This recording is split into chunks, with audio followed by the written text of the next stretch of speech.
Good afternoon and welcome to the EdTech Canada Leader Meetup Expert Panel. I'm your host, Robert Martellacci of Mindshare Learning, and I'm excited to be moderating this timely conversation on growing Canadian EdTech on the global scale.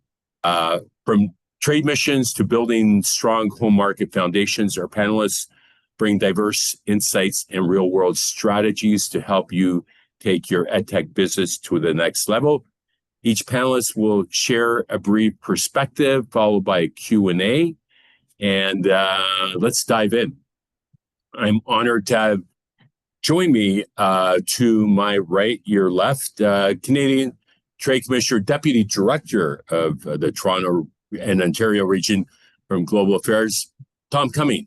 Tom is Senior Trade Advisor, helping Canadian innovators expand globally with a strong focus on education, technology, and public-private partnership. He supports market access and readiness through the international networks and trade missions. Tom, thank you, and thank you everyone this afternoon for joining us on this esteemed panel. Tom, perhaps you can talk about support and insights. Does Trade Commissioner Service to Canada need to mute that in a moment?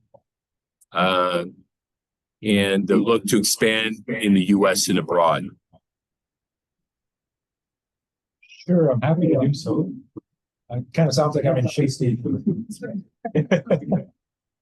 So I'm Tom Cumming, Deputy Director at the Ontario Regional Office of the Trade Commissioner Service. To my right is Amna Khan, who works with me. She is directly responsible for EdTech, so she's the person you eventually really want to meet. I'm happy to meet you as well. I'll talk a little bit about ways that companies work with us and how they can access foreign markets by going through the Trade Commissioner Service. And then Amna's going to get a little bit more into the kind of the meat and potatoes of our services and programs. So the way that we're structured, the Trade Commissioner Service is your free business development partner all around the world. There's two main pillars. One is in Canada, so that's us here with you today. There's 6 regional offices across Canada. If you're not sure which one that you should be talking to, come to me. I'm happy to kind of pathfind for you. And for us, we cover all of Ontario. My team covers a whole bunch of different things. Of interest today is educational services, which is working with Canadian education institutions who are trying to expand abroad through things like student and faculty mobility, joint degrees, curriculum sales, you have it, and EdTech. EdTech's a bit new for us. We'll go into kind of why we're really excited about it, why we're excited on working with Robert and all the wonderful people that he's kind of helped us to get in touch with, and why you should work with us. Our role here in Ontario is we're the intake function. So you come to us, we discuss your business with you, we try to understand it better. We have you fill in a form because we're the government, so there's always a form. And then we try to make sure that you're ready for that step into export markets. So if you're a little early on, a little closer to a startup, we'll hook you up with resources like the Trade Accelerator program, where they go through the basics of exports and what you need to get in place. We'll talk to you about your funding. We'll talk to you about your intellectual property strategy.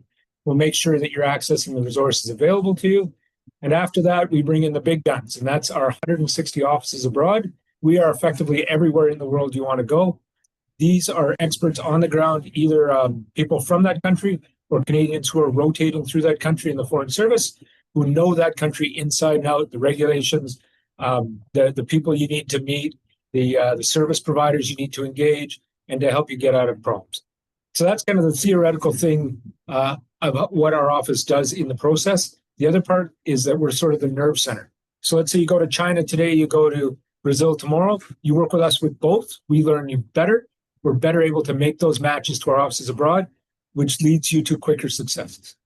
I said a lot of words, so I'm going to pass it over to Amna, and she's going to get a little bit deeper into what we have on offer for you. Thank you so much, Amna. Perfect. Thank you so much. Hi, everybody. I'm just going to elaborate a little bit on the function of the regional office before I dive more into some of our programs and services. But essentially, when you talk to a regional office trade commissioner, such as myself or Tom, you're really going to be introducing your company. And so what we really try to do is get to know your business inside out as much as we can so that we can help facilitate those connections. When we connect you to one of our colleagues abroad, you're not having to go through all of that introductory stuff all over again. You can get right to it, whatever you need to be talking about with regards to the market you're interested to grow in. So with that, we also get to know your company enough that when we learn of business opportunities that open up through our network of trade commissioners abroad, we're able to match you to the ones that might be of interest to you, given the markets that you're focused on or given what your business is and what your product provides. So when there's a good match, we're able to bring those opportunities to you as well at the regional office level. Sorry. One other thing I want to talk a little bit more about is some of our funding programs. And so folks may already be familiar, but for those who don't know, we also provide funding for export development through a program called Can Export. And particularly Can Export SMEs is the stream that you would want to look at if you're looking to do any international business development activities abroad. And it helps offset the costs of some of these activities, including going to conferences, going to trade shows, IP protection in the market you're interested to grow in, and more. So if that sounds like it will be interesting, check it out online. Come talk to us and we'll be happy to go into more detail. And finally, just to mention that we also do business development programs such as the Canadian Technology Accelerator. So this is more for companies that are a bit further along. So if that does sound like if you're an early stage startup, maybe not yet, but keep an eye out for it. It might be something you would be ready for sooner than you realize. And that really helps you expand into key global tech hubs around the world. And of course, we have trade missions and other initiatives always going all around the year and in markets all around the world. So just in a nutshell, that's a bit of what we do. And if any of that sounds like it would be interesting, we would be happy to continue the conversation with you. Yeah, and please find us on LinkedIn. We're very friendly. You can go through Robert as well. We're here for your business development needs, and we want you to succeed abroad. Thank you so much, Tom and Amna. And we'll touch on EdTech Asia a little later on. That happens in Singapore, is it? Yeah. So that's something to watch for. George Debakey, who is an international EdTech growth expert in Washington. We're hockey fans, and we lament about the Leafs and the Capitals, although they did win a cup not so long ago. And he's a friend and an international expert.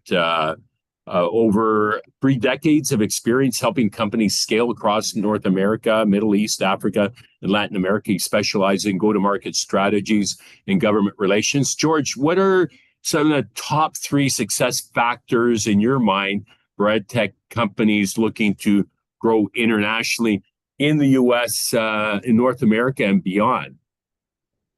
Yeah, thanks, Robert. Thanks for inviting me to be on this. First of all, my background, I've spent, as you said, almost 40 years involved in international education, most of it focused on the Middle East, but I'm involved in other regions. I lived in Cairo for 4 years and lived in London, involved with the Middle East at that stage. And I travel regularly out to the Middle East now, working with clients, representing companies in the EdTech area, not only from the US, Canada, Australia, UK. There's a lot of strategies, but I would say the first strategy is, first of all, the market overseas, and I look at international schools as the initial good market. There's almost 15,000 now. An international school, as defined by ISC research, is a school that teaches in English, but English is not the native language of that country. So many of the Middle East countries, Africa, Latin America, Asia, all fit in that category. From the standpoint of looking at the marketplace, the Middle East has got about 3,000 international schools, and it's one of the fastest growing regions in addition to Asia. You need to look at your product and figure out where does it fit in internationally and where is the best market potential. I'm biased towards the Middle East and Asia right now. Because there's a lot of growth going on. Dubai in the next few years is going to have 100 new schools built. They've already got nearly 900. So we can go into more detail, but I think looking at your product fits in, maybe it fits in with a certain curriculum, British, American, International Baccalaureate, even Canadian curriculum. You need to look at that. And then, do you have the staff resources and financial to get involved. It's a marathon, not a sprint, but there's good opportunities, and international schools make decisions very quick because they're not part of a large group. Now, there are some large groups, and we can talk about that later. Well said, George. Thank you so much for this. And to my left, your right, we have Diana Dajani, co-founder of EduTechnos. Diana is a trailblazer in Arabic language learning technologies and founder of EduTechnos. Her experience spans product localization, user engagement, and EdTech adoption across the MENA region.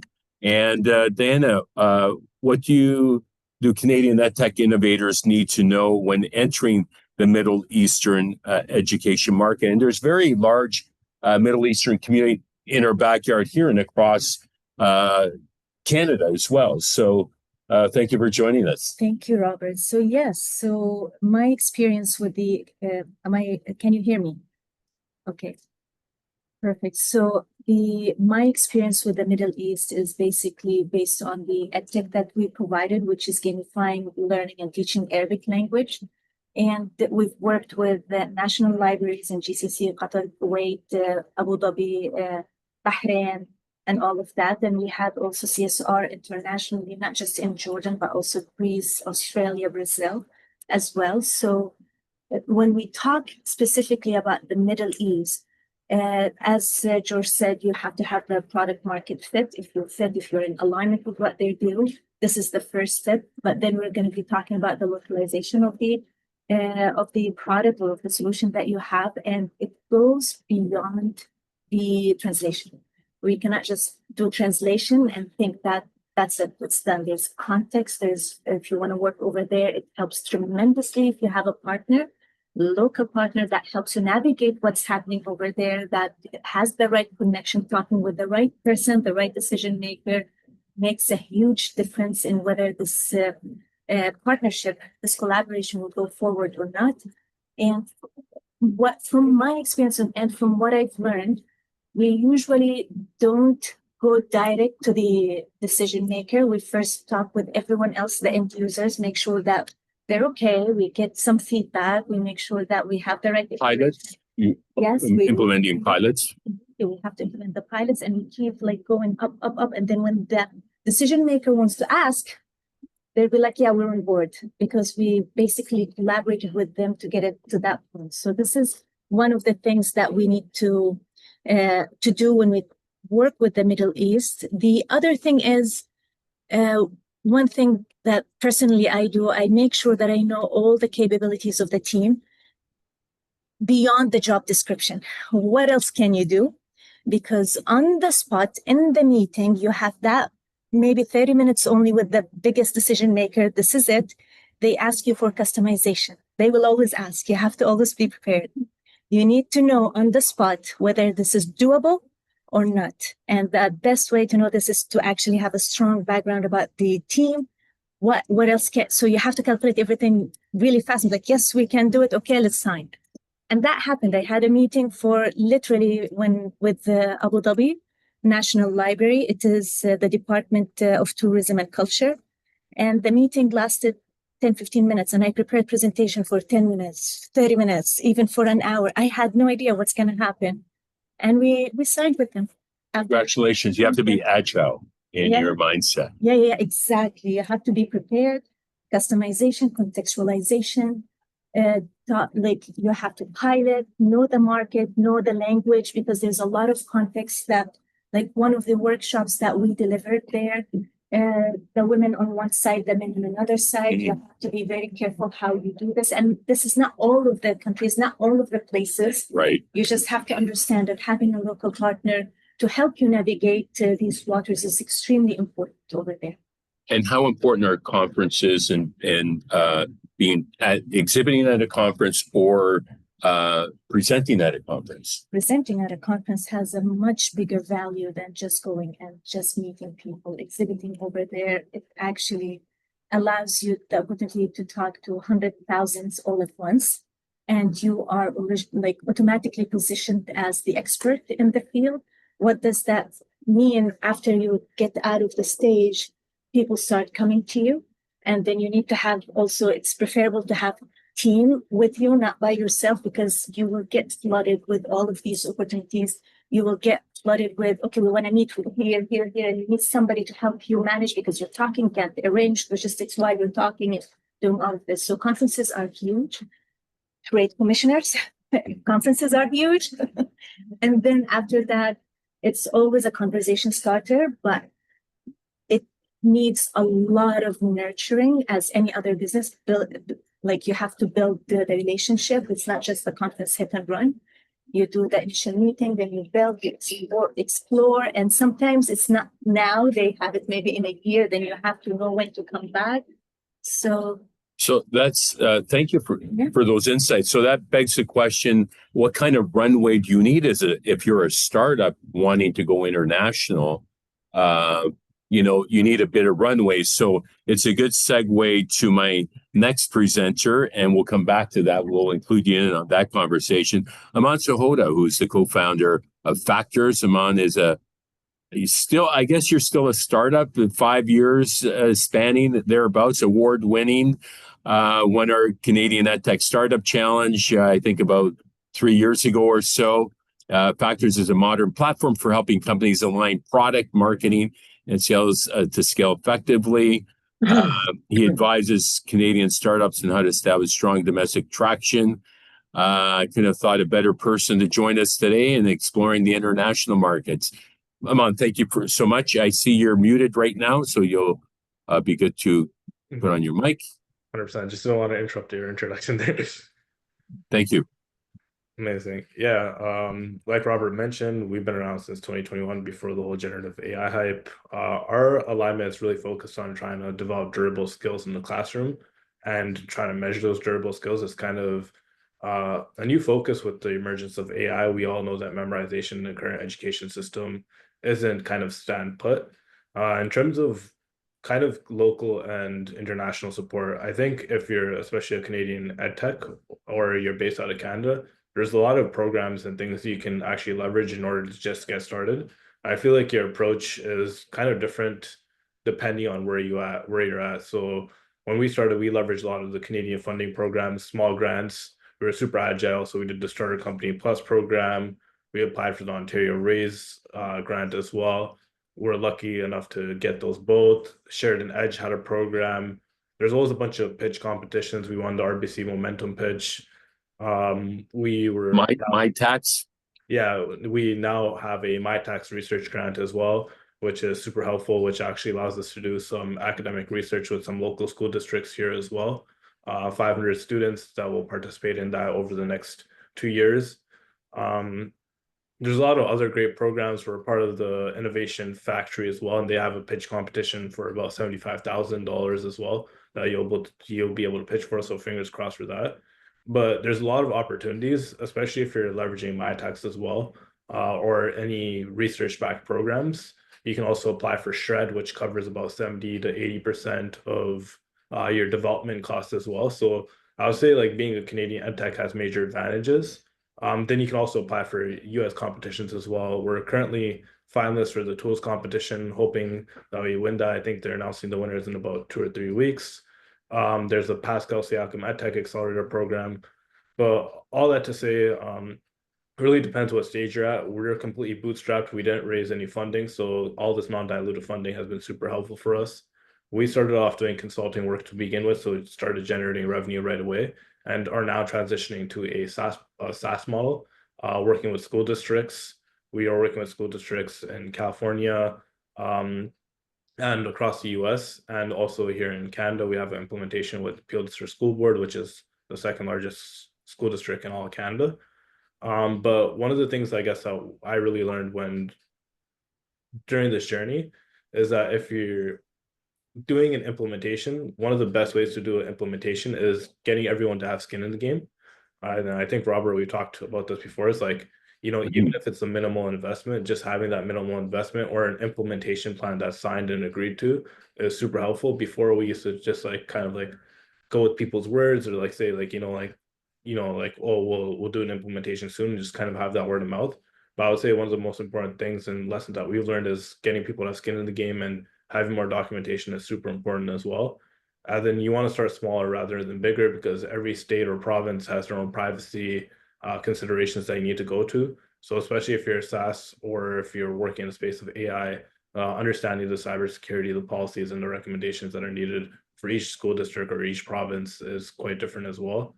And then looking into like blanket kind of agreements, like there's a site agreement that we're working on, which is California IT and Education, which essentially once you sign their data privacy agreement, you can work with any school district in California without any questions.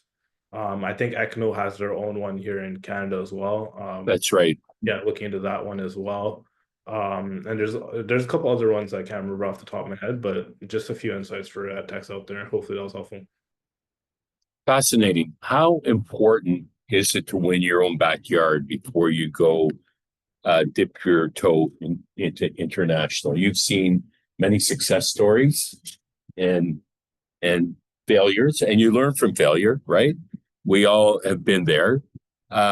Let's touch on that, Aman. You talked about Peel District School Board in our backyard here at the Mindshare Workspace, and you did a fair bit of work with them to hone and refine, and you continue refining your story, your strategy. I love how you articulated where you're at now around durable skills, and that's really compelling today in preparing students for a future that isn't clearly seen. So that's mission critical. So over to you about winning your backyard and the importance and advice on that. So I think starting off in your own local backyard is important to get your initial feedback and to be able to get some like traction to begin with. So our first pilot was actually with my middle school back in 2021. So I kind of what better place can you go than your middle school? Who's going to turn you down, right? Exactly, right. So like that's kind of a great place to go. But then here in Ontario, we have large school districts. So then once you start looking at scale and you're trying to expand from there, it actually becomes quite difficult because there's a lot of different stakeholders that need to get involved. Everyone's on different schedules. It's under 55,000 students at Peel, for example. And it took us a couple of years to even get like more of a formal implementation as opposed to going through like our middle school like we began with. So I'd say when you're beginning, like reach out to your local connections, get the feedback.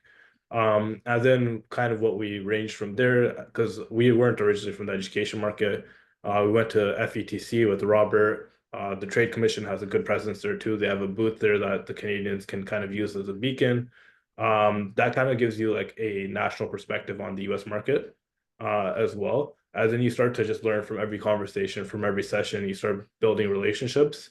Once you kind of see where your product market fit is, then you really want to hone down there. But I would say like starting off in your own backyard is super useful for getting your initial feedback. But as you're continuing to scale, you don't necessarily need to scale in your own backyard. You can scale wherever you see the product market fit. But again, it really depends what stage you're at. If you're a smaller startup, Right. I mean, it's pretty cool. It's pretty interesting to see like all these other people, but then you realize that you need to hone down with all the privacy, all the considerations that you have, all the funding mechanisms, and go from there. So yeah, just a Right. few there.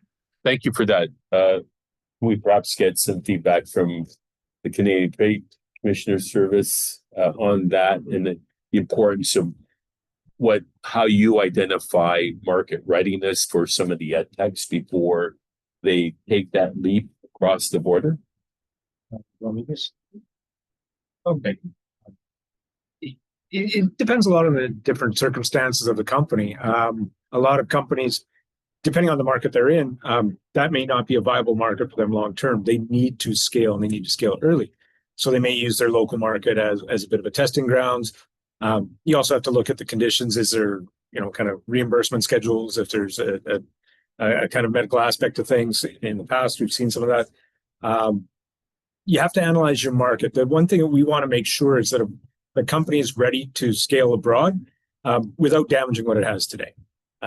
So a lot of times, we're happy to give advice on, do you want to go to China? We'll talk about that.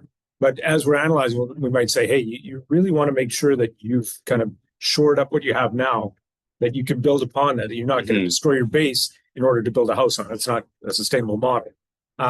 So a lot of it comes with just knowledge and time and working together and bringing in expertise, particularly about those foreign markets you want to go to. At the same time, understanding the health of the company, where you're at. Are you well suited to this? Do you have the resources in place to really make a good run in a foreign market without damaging yourself? So a lot of that comes down to risk mitigation. So programs of ours like Can Export, which is a 50-50 cost share up to a $50,000 cap on our contribution, is really risk mitigation. We want you to go try. We want you to go to the United States. We want you to go to China. We want you to go to Brazil. But we'll take a bit of an edge off of that by saying we'll assume some of the expenses of it. So if you succeed, great. If it doesn't work out so well, at least you're only taking 50% off the top on your expenses, right? Well said. I would just add, I mean, exactly. If you look at our mandate, we're here to help Canadian companies internationalize, right? But we want you to do it in a way that is well thought out, that's informed, and you're taking risks that are calculated.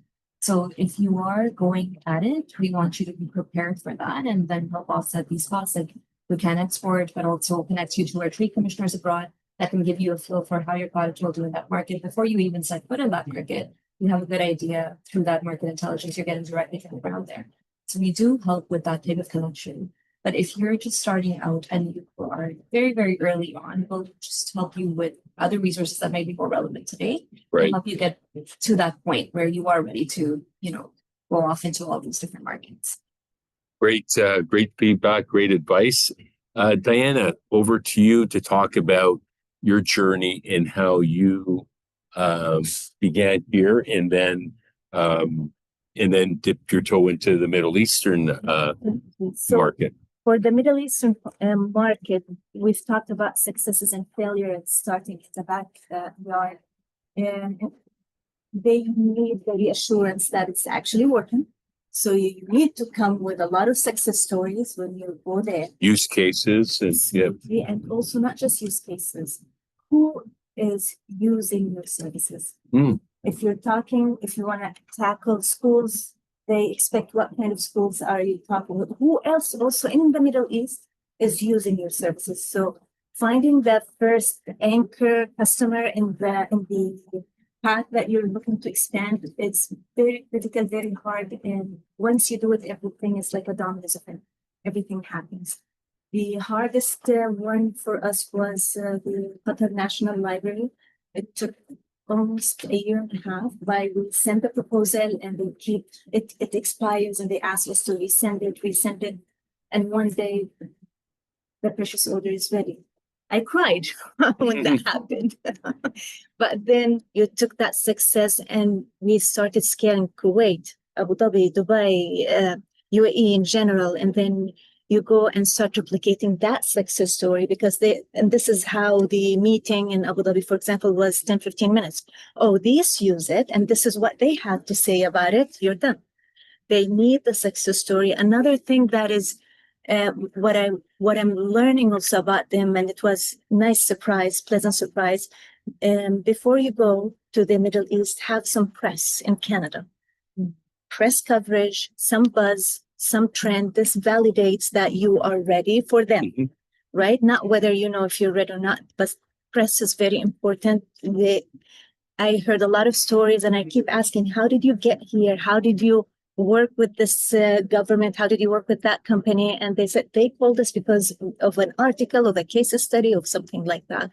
So that's having success stories here matters for the Middle East. I'm not talking China or Asia. I'm not sure about that market yet. You'll help me figure out that market.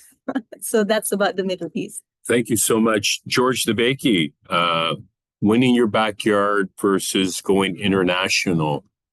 You've seen this movie replay itself many, many times. What are the secrets to the success of the companies that you've worked with in the past around timing of taking that leap across the pond? You are muted. I think it's important that all these are good points. The schools I deal with, a lot of times they're going to ask you, besides being successful in the U.S., do you have some success stories in their own country or region, Middle East, wherever that might be? You're going to find that most of them all are going to require, in many cases, doing a pilot. It may only be a month pilot or a couple months. Miraculously, they might tell you, well, we don't have the budget, but they do find budget later. if they really like your product. Something very interesting right now that many of your audience might be familiar with the Lexile for languages or Right. complexity. In 3-4 months, for the first time, there's going to be an Arabic Lexile. I don't know if you're aware of that, but that's coming out. There's already been a Spanish one. And I just got a request yesterday, if anybody on here, AI is being required by the UAE in all their public schools, and they're going to have a curriculum for that, and they're looking for curriculum. So if you have anybody that has an AI curriculum, they're very interested in talking to companies. So I think the key thing is, and anytime you've got research papers, white papers, things like that to share, those are very important. And any kind of and workshops, implementation, training is very important. Professional development. In fact, almost all areas are good ones these days, and many of these schools are very modern, very financially backed. And so I always tell companies, even in good times, they should be looking overseas. Obviously, U.S. companies these days, you know what's going on in the U.S. What's going on in the U.S.? I have no idea. Well, why don't you set up an 8-hour webinar for tomorrow on that one? Even though I don't know if I'll have answers for you. Well, we're blessed to have the King of England in Canada today, so opening Parliament. So all right. So anyway, those are all kind of key things. And another thing, when you're looking at overseas, do you need resellers? And if you do need resellers, please do due diligence. I have a situation now where a company did not do due diligence and just signed somebody up, and it was a big mistake. And you need to really check people out. It's very easy to do. Most people it's a small world, and you want to get the right reseller if that's somebody you need. thank you for that, George. I'm a big fan of learning from other people's mistakes and to mitigate your own. Everyone makes mistakes. What are some of the common pitfalls that hold back EdTechs going internationally that you've seen that are like golden nuggets, not things not to do? Do you want to start this one, or? Yeah, I guess I have one right off the top of my head, which is, and it's good because it shows ambition, but sometimes it's like we're just starting with exporting. Here are 20 markets we're interested in, 10 markets we're interested in. We'll always try to be like, well, let's see what your research says. Let's see what your preparation is like. And then kind of go from there to tweak it down. Maybe start with 1, 2, 3 top. And then learn your lessons, see how that traction goes. You may find them to be very lucrative opportunities, and then you go and develop that before you jump into new spaces, especially for edtechs that are kind of smaller and that don't necessarily have the resources to support international business development activities in 5, 6 markets all at once. That's something that we suggest, just to make sure that your plans and your capacity are aligned, so that you have a good result out of what you are doing. Great advice. Yeah, I think the other side to that is a lot of times we find companies, they don't understand that it's an uphill climb and it's not a quick one. And they want that quick win. They see a big market like China. They think, oh, I'm going to get in there. I'm going to sell, the classic one toothbrush to every Chinese person. I'll be a billionaire. It takes a long time. You're not going to see things coming back to you as quickly as you thought.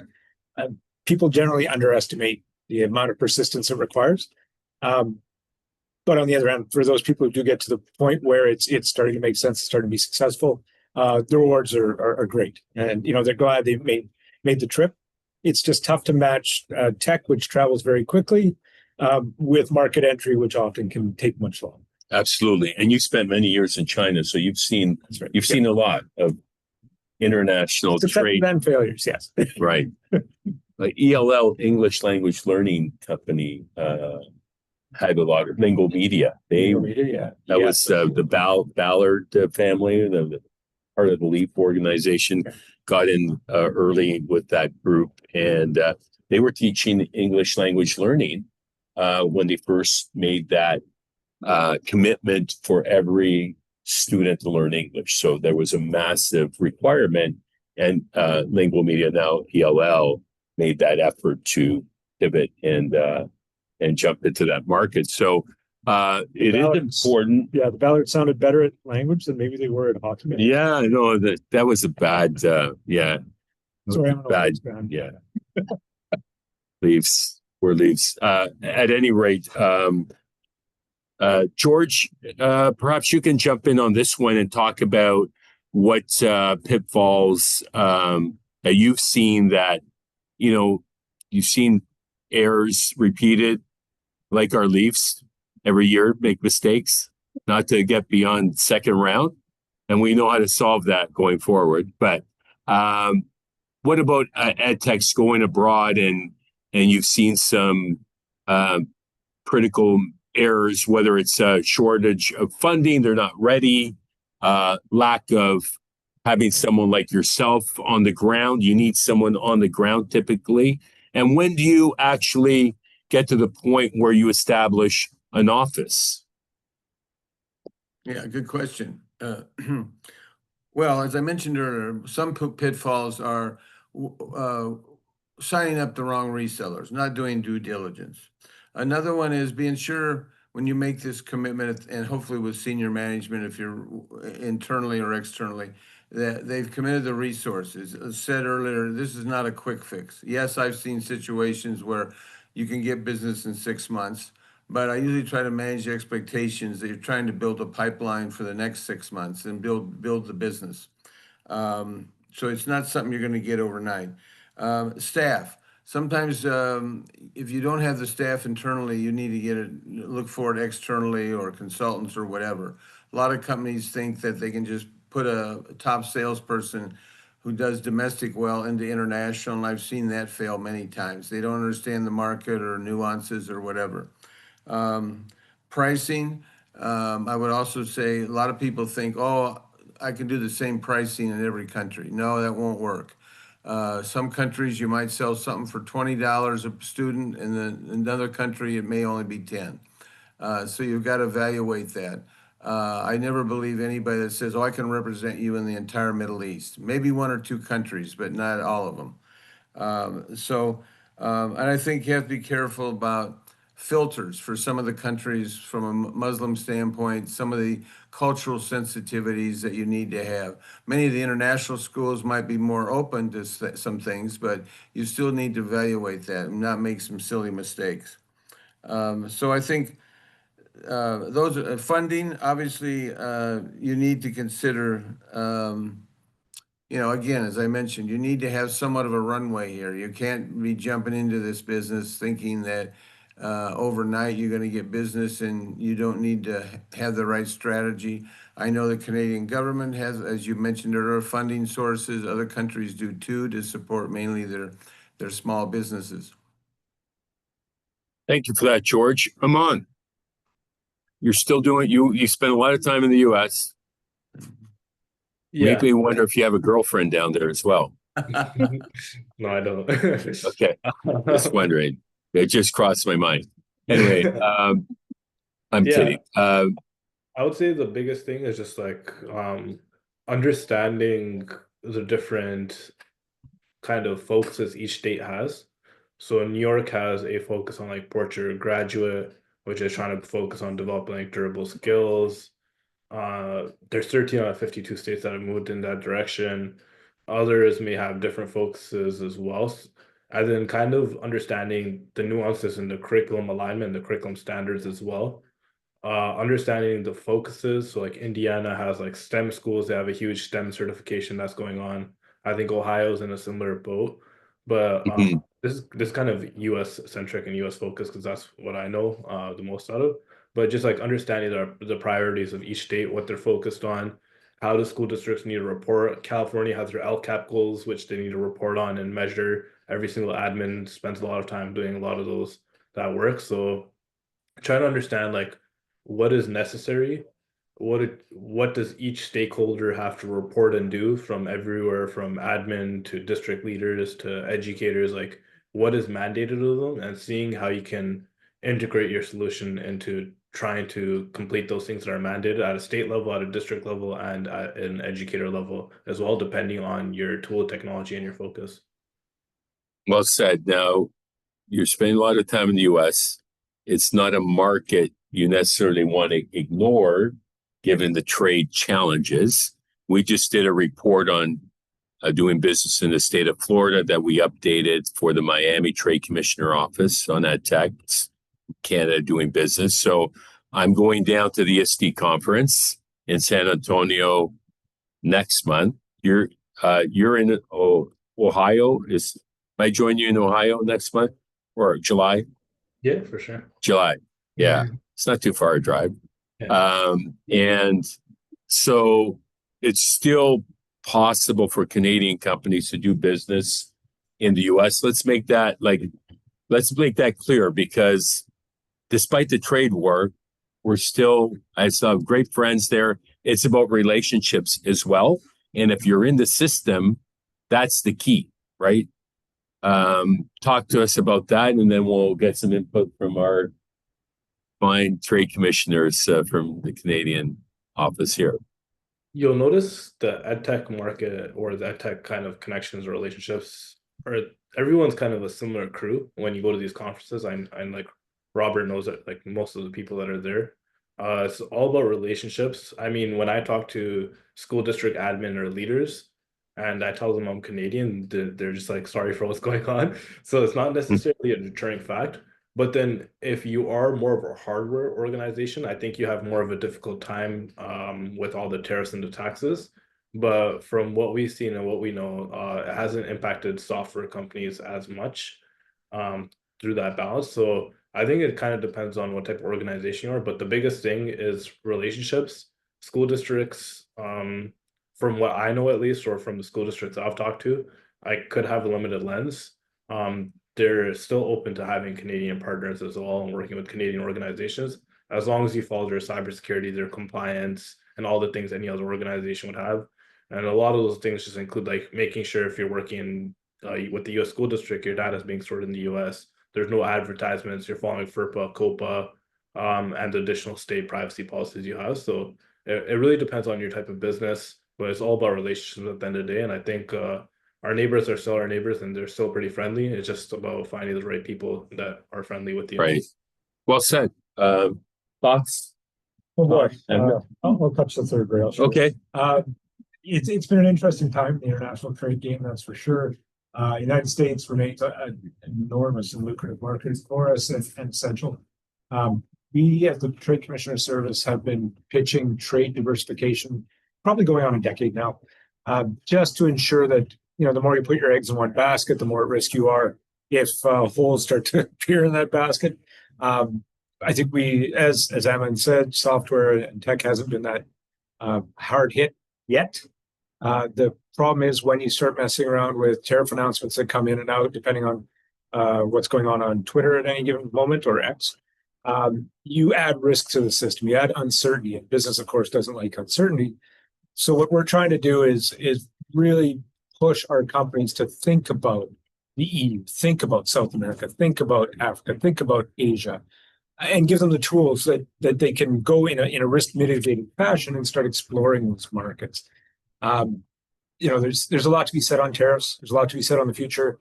I don't think anybody has the answers as yet. The answers seem to evolve daily. But what we're trying to do is, through diversification, make sure that we're creating a stable and sustainable economy that we can use to base our future prosperity, our growth, the funding of our educational systems, and so many other things on. Thank you. I just add that, exactly to Tom's point, none of us have that crystal ball, right? That shows us this all-encompassing future. But with regards to trade diversification, it actually touches on a point that was alluded to a bit earlier. When you're thinking of common pitfalls, we do want companies to be thinking about other markets as part of their expansion and trade plans. But we also want you to realize that those markets may not necessarily operate. If you're used to the US or the Canadian markets, they're not necessarily going to operate in the same way. So that's a lot of work that we do to help you prepare for those markets as well, whether it's with regards to, of course, understanding them from a business perspective, when you talk about tangible opportunities for your company and your product, but also cultures, how relationships work, how business is actually done in those markets. That's another part of how we are able to help. So if you are looking, but you're unsure, you're uncertain, you're just foraying into another realm, feel free to come and talk to us and we can see how we might be able to help you. Thank you so much for those great insights. It's an excellent segue to a very important question I have at this juncture. Which regions are showing the greatest demand for Canadian innovation in EdTech? Talking about the crystal ball that Amna has. I don't. I wish I did. Doesn't have, but we have a sense of where the opportunities are. So it's the world is your oyster, right? And we have to take off the blinders. Now there's the elimination of interprovincial barriers. So that presents opportunities. I'm asking the question, is it now timely to start revisiting education interprovincially to collaborate, or do we need 13 different curriculums, or could we look at a common curriculum to streamline and enable greater collaboration across the country? I'm just opening up a can of worms, I know. But hey, that's what we do. We want to have conversations, and they're not always pleasant, but the reality is the landscape's changing and we need to adapt. And now if I can order a nice bottle of BC wine at the local restaurant, or pick it up at the local liquor store, that's great. We need to work together. We need to collaborate nationally and internationally. So let's look at some of the hotter markets. I brought up Singapore. I'd love to do a trade mission to Singapore in November. Is the EdTech Asia, right? Yeah, EduTech Asia Conference. So let's look at some of the markets that we might want to think about that we haven't traditionally thought about. There's Dubai is in November. You should think about that. I've never been. You're inspiring me, George. Well, the first time guest Saudi Arabia is taking place right now. A lot of expansion there. Great advice, given the expansion that you mentioned that's happening there with the number of schools that are growing. Thoughts on other markets that traditionally haven't been thought of that you would talk about? Spain. There was an EdTech event recently in Spain, if I'm not mistaken. One of your colleagues that I knew that was here is now in Spain. Well, I can say it's going to be kind of anecdotal, right? Because we see a slice. Right. A lot of commerce goes on without the Trade Commissioner Service necessarily being too deep into it. But you're seeing really interesting pockets. A lot of times, what we learned going into and out of COVID is we got very, very good at doing education at distance. We got good at digitalization of content. And I think we focused pretty well and started developing those EdTechs that are now starting to expand. So we're seeing the Ukraine, for sure, is trying to educate a diaspora that it didn't know it had until very, very recently. So it's trying to make sure that there's educational opportunities. The Central Asian countries, Africa is thirsty for education, especially huge market. Education. And they're big online. Yep, and big online infrastructure a lot of the time too, right? So they want to be able to teach at distance and at scale. China's always going to be there a little bit. Southeast Asia for sure, and Middle East, absolutely. We've seen a lot of companies going over to the Middle East, whether it's Qatar, whether it's Saudi, and talking with government and participating in those education fairs and so forth. There's lots and lots of pockets. It's going to depend on what fits, your technology, your company. South America as well. And the amazing thing, so we don't do so much individual student recruitment as we used to. But we're starting to get, we had thought that coming out of this, we kind of restricted a little bit the amount of visas we were going to give to students, and maybe Canada's educational reputation would take a bit of a hit. And we were talking to people who run educational affairs there, and they said, no, quite on the contrary, we're back or better. And we're going to see more and more disruption in the image of educational systems, particularly given what's going on right now at Harvard, for example, with Right. foreign students. That would you want to partner with a potentially unstable partner? Or are you going to go to somebody like Canada where stability is kind of our foundation? It's kind of baked right into our DNA. So there's going to be lots and lots of not only what we're seeing so far, and again, it's a bit anecdotal, but I think the markets are going to open up more as there's more opportunity to leverage AI, leverage like I know you've done a great deal of work on the AI side in education.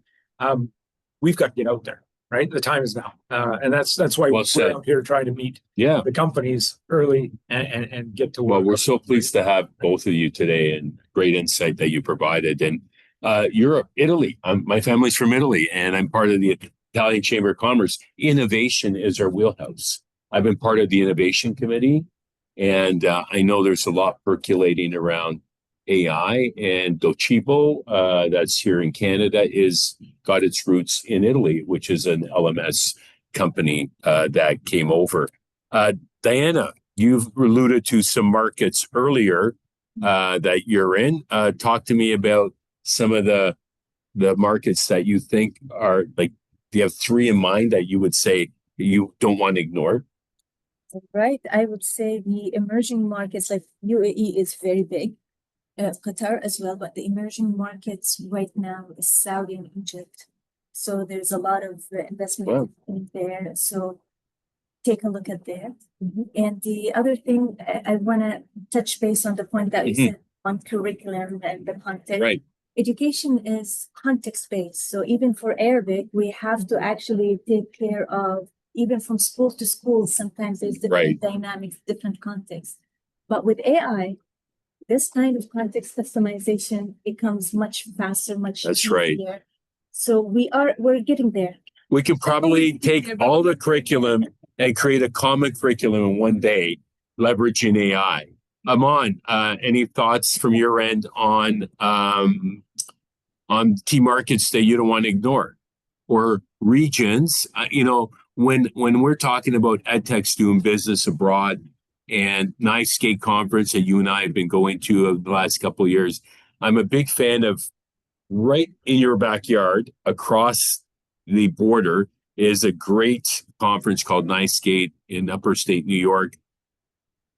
Thoughts on that, just winning your backyard and dipping your toe in nearby versus flying to California or totally abroad? What are your thoughts on the three markets that intrigue you these days, whether it's locally or internationally?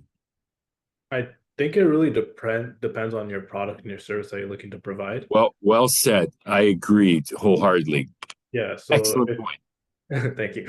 So if you're really focused on like STEM implementation, for example, like I think Indiana would be a great place to go to if you're focused on more STEM.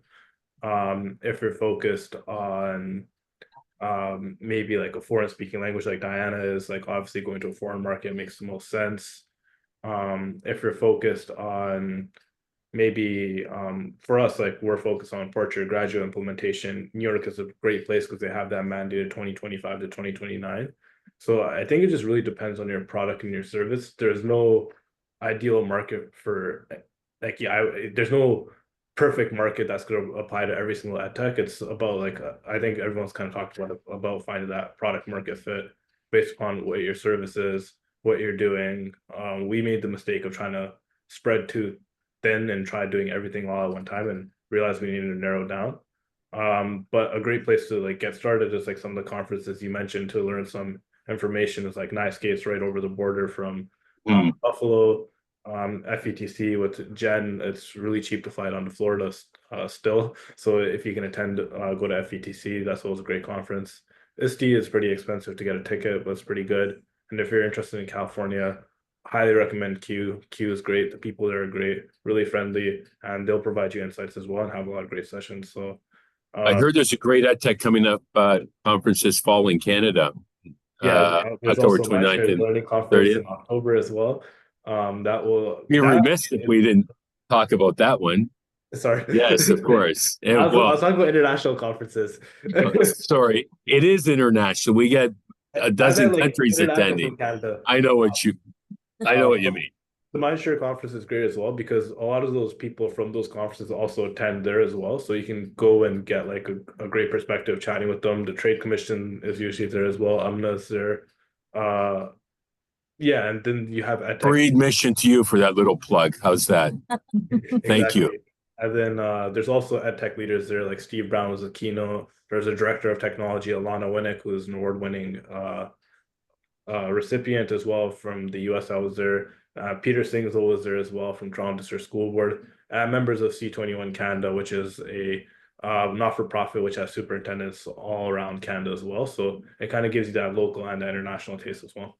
Thank you for that great commercial for Mindshare and C21. You're the best. Well, we're coming to a conclusion here. It's sad that it's happened. It's gone by so quickly. We'll have to perhaps do a series. It's such an important conversation that we had today. And I would be remiss if we didn't try to take a question or two. If there are any questions from the audience, grateful to our speakers today, Diana and Tom and Amna and George and Aman. Really, really deep insight into the world of EdTech and the nuts and bolts. It's complicated. There's a movie called Complicated. And my hashtag word for 2025 is complexity, very appropriately. Where I like to subscribe to the notion of where there's chaos, there's opportunity. We certainly have a lot in common. There are some 500 companies that are doing business in Canada. Hence, we started EdTech Canada as a community to build together, to network, to connect, and to provide insight and support alongside the Trade Commissioner's office in Canada. We talk about our top 10 EdTech trends. We do the Can-Am event. So I'm going to put out a query as to how many Canadians are going to ISTE this year, because I'm not sure we're going to do a Can-Am event if there's no can in the am. So we'll, it could be very lonely for us if we're doing that. The vision is to really create a community and collaborate and provide insight and promote. We have a number of benefits that we're incorporating into EdTech Canada. It's a membership type of organization that we're building. It doesn't happen overnight, but do reach out to us if you're interested. Some additional perks. And I believe we have a question. Oh, I'd be remiss if I didn't share this slide. Our Canadian EdTech Summit. Be sure to register. We're just finalizing details. Get that on your calendar, October 29th and 30th. And then do we have a question that popped up there? We have a golf tournament, charity golf tournament we're hosting July 8th for you golfers out there. Let me just thank you, panel. I'm in New Brunswick, development company, and EdTech startup. Best regional offices to reach out to. What are the best regional offices to reach out to for a company in New Brunswick? Okay, we have a regional office in the Atlantic provinces. I tell you what, maybe connect with me on LinkedIn. I'll connect you with that office, or you can search at tradecommissioner.gc.ca. Go to domestic, find the office. It's the main office is in Halifax. I'm sure they'd love to talk to you. And so great to get that question in. And with that, any other comments, thoughts, comments from our audience? We're all good. With that, I want to thank our panelists once again. Thank you to our viewers and to everyone who joined us today. Let's continue building bridges and bold futures for Canadian EdTech innovation here at home and around the world. My name is Robert Martellacci, the Mindshare Learning Report. Be sure to check out www.Mindshare Learning to get your latest issue. And until next time, stay healthy, stay safe, and keep the learning curve steep. Thanks, Robert. Thank you.